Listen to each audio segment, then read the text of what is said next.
السلام عليكم ورحمة الله وبركاته. وعليكم السلام لك أمامي عليكم السلام ورحمة الله وبركاته.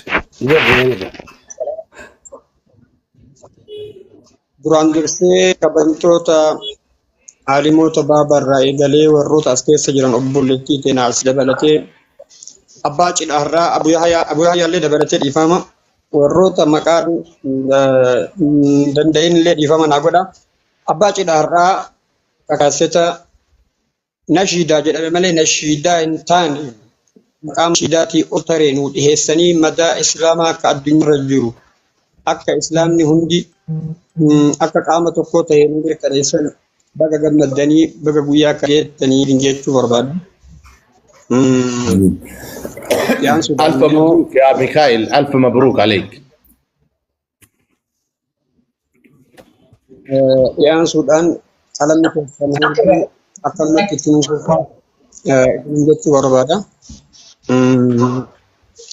Kanatti aansee immoo kana xiqqoo dabarfachuu barbaada.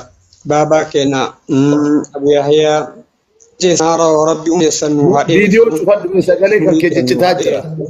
أبونا يتركوا مرة بإثيوبيا كانت تقول. Amma dhaga'ama. مية مدبر.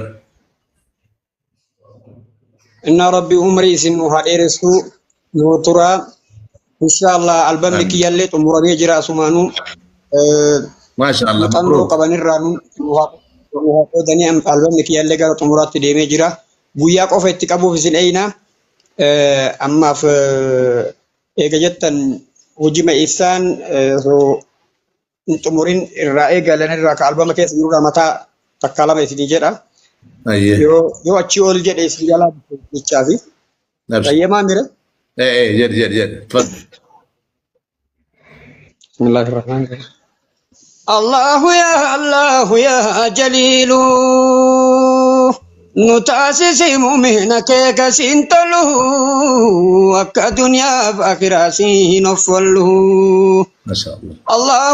الله يا جليل نتاسس مؤمنك كسنتلو وك دنيا فاخرة سينفلو يا رب.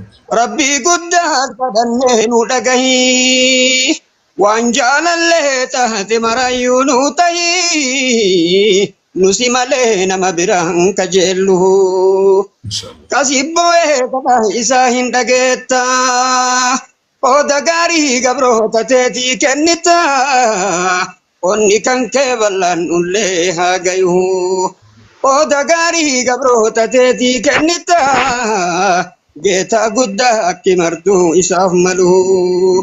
Qajeelticha tokko maqaa Arrahmaanii. Ka horatu haaluma abbaan qabuuni. Akka nama rabbii guddaan naman holu. Nafsiyyaan too karaa irraa na dabsite. Jabaa ufiin jiraatu ana seesifte. Yoo gabbahee deeme alaa mana galu.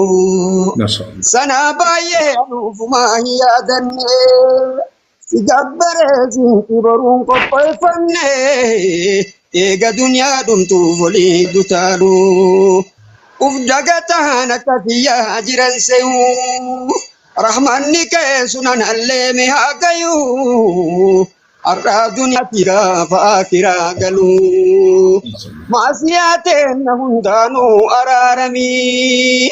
Kashiratan kamne moti zalalami rahmatanya nama maruni safmalu Allahu ya jalilu nutasisi mu'minake kasintulu akka dunya fakirati nofallu guddo gafa san dhageettanii biiznillah